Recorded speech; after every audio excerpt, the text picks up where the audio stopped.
En pédiatrie, le but de la kinésithérapie en périnatalité est de prévenir et traiter les situations à risque auxquelles sont exposés les nouveau-nés.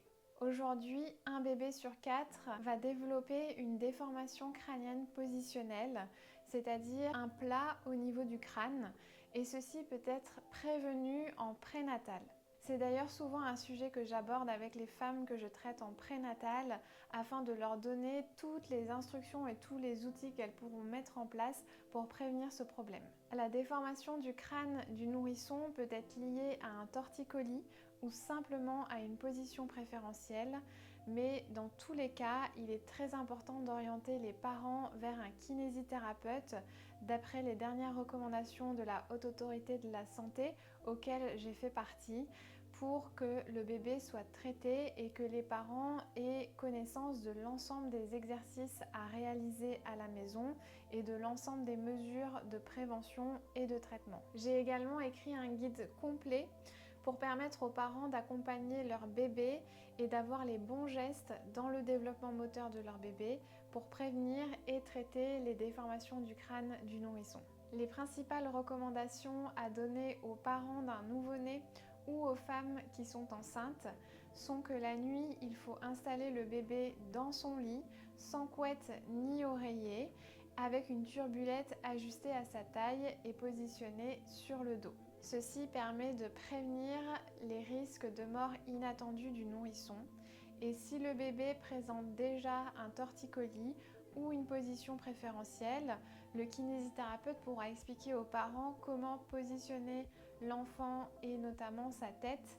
On peut tourner doucement la tête du bébé dans le lit quand il dort. Ceci n'est pas douloureux pour le bébé et il peut également être très intéressant de varier les positions dans le sens du lit et de mettre parfois les pieds à la tête et la tête aux pieds un jour sur deux par exemple pour changer les repères du bébé dans sa chambre. Pendant la journée, il sera très important de varier les positions du bébé, toujours sous surveillance, de manière à ce qu'il ne garde pas toujours la tête en appui à l'arrière ou du même côté s'il a une position préférentielle ou un torticolis. Si le bébé est allaité, ceci protège des positions préférentielles puisqu'il y a une alternance de sein et donc une alternance de rotation au niveau de la nuque du bébé. Si le bébé prend le biberon, on conseillera aux parents de changer régulièrement de main quand ils leur donnent le biberon. Enfin, il faudra éviter tout ce qui est transat, cocoona et tout ce qui limite les mouvements du bébé et le laisser se développer en motricité la plus libre possible sur un tapis d'éveil. Le casque doit rester un traitement de dernier recours qui est pris en charge par une équipe pluridisciplinaire maxillofaciale et neurochirurgicale spécialisée en pédiatrie. Nous avons d'ailleurs mis en place au CHU de Bordeaux une consultation de référence spécialisée en déformation crânienne positionnelle au cours de laquelle je reçois les enfants et je les réoriente vers des kinésithérapeutes spécialisés en pédiatrie qui seront à même de traiter ce problème et de donner toutes les informations nécessaires aux parents. Nous avons d'ailleurs réalisé avec le CHU de Bordeaux une petite fiche pour prévenir et traiter la tête plate des bébés. Cette fiche est au format des carnets de santé. N'hésitez pas à vous rapprocher de moi si vous souhaitez que nous vous envoyions.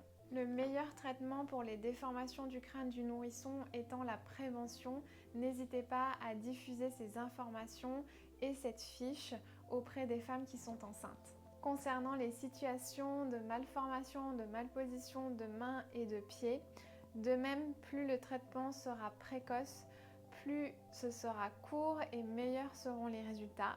Si vous avez un doute sur une position de main ou de pied, n'hésitez pas à envoyer les parents consulter un kinésithérapeute spécialisé en pédiatrie.